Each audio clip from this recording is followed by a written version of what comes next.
Hi everyone, Jacqueline here with Loving and Losing an Animal Companion. And people have asked, why did I write the book? Why is this a passion project for me? Loving and Losing an Animal Companion. Well, it comes from, first of all, my own personal experience, my own personal loss.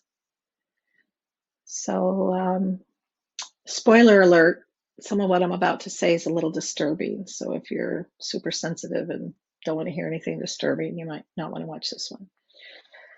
Uh, all I ever wanted was dogs. I mean, when I was a kid, my girlfriends wanted to get married and have children. I didn't want that. I didn't really care about that. I wanted dogs. I really wanted dogs. I wanted dogs all my life.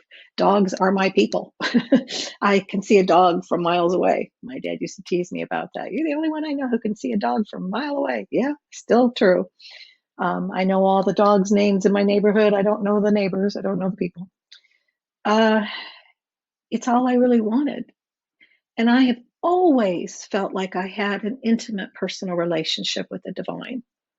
I've been psychic all my life. I've always seen and heard folks that weren't necessarily in physical form. I had that relationship very solid and very tangible all my days.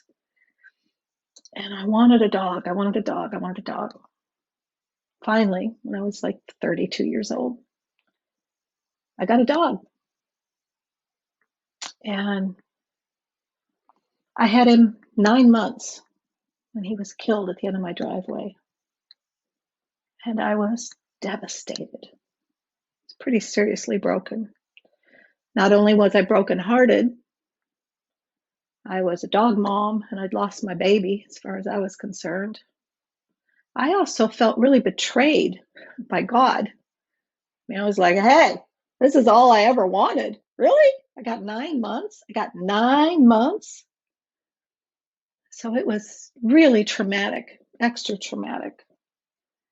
And unfortunately, I had seen a video just a day or so before my dog got killed in my driveway of a woman who had accidentally backed up over her dog. This is the disturbing part, okay? She thought he was dead.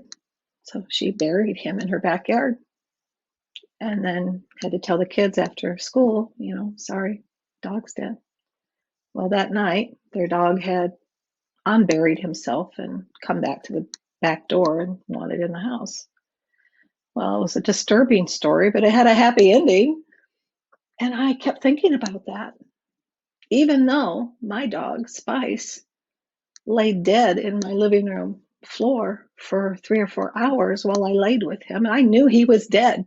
There was no doubt, right? Rigor mortis was there. He was stiff. I knew he was dead. There was no light in his eyes. There was no heartbeat. I knew that. I wrapped his body in blankets. I took it and I buried him in a hole in the ground. I knew he was dead. And yet, it was raining for the next 48 hours. I thought I had caused that, frankly. See, that's how crazy I was. I thought my nonstop tears were causing the monsoons.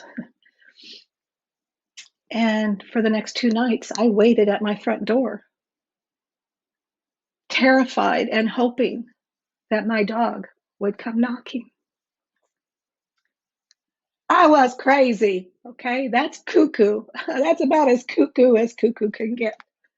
I was cuckoo. And I lost all meaning in my life. Nothing made a damn bit of sense anymore. I didn't give a shit about anything. I had my first and only bout of depression for about a month. I couldn't understand how the world could go on. How is it people are going about their business? Spice died. How do they not know that? How does that not matter? I know some of you are there now, and some of you have been there. When we are devastated in grief, we are broken. And my cuckoo caused me to seek out help. I was having a hard time recovering. I was having a hard time getting back to work. I was having a hard time caring about anything again. I needed help, and there was almost nothing available then. It was a long time ago, but there was almost nothing available then. I sought the assistance of an animal communicator a week after he passed, and I was already feeling guilty, right? And she told me it was my fault. Yeah. And boom, right? Another stab to the heart. I had to go far away to find somebody who knew how to help people grieve the loss of an animal companion because I wasn't getting over it. Now, obviously, that was 32 years ago. There's a lot more available now to help people who are grieving the loss of an animal companion. And still, I knew I had a unique voice and something else to share.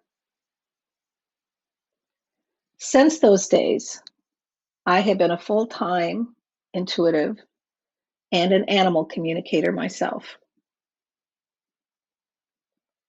And I have spoken to well over 20,000 animals who were in the process of crossing between the worlds. I've learned a lot about what it's like, not only for us humans, but what it's like for the animals.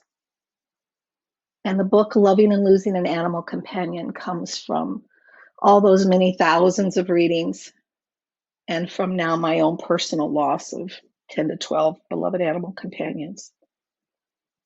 So I bring you this wealth of information and the healing that is in the book. Loving and Losing an Animal Companion is so much more than a book to read. It's a holistic healing experience made for those of you who are about to face it, and those of you who are in it, and those of you who are struggling to carry on after the loss of an animal companion. Treat yourself to the book. Join me for my Pet Loss Heartache Facebook group. Reach out, get the support you need. Do your self-care.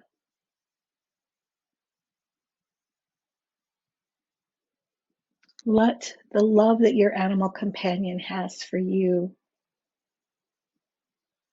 come into you. Accept it, receive it into your mind, into your heart, into your body. It is a sacred gift you have been given, this love from this animal, this unconditional, profound, everlasting love is yours, and it's yours to keep.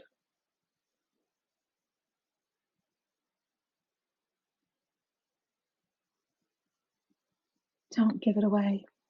Don't squander it. Embrace it, utilize it, make it your own. Namaste.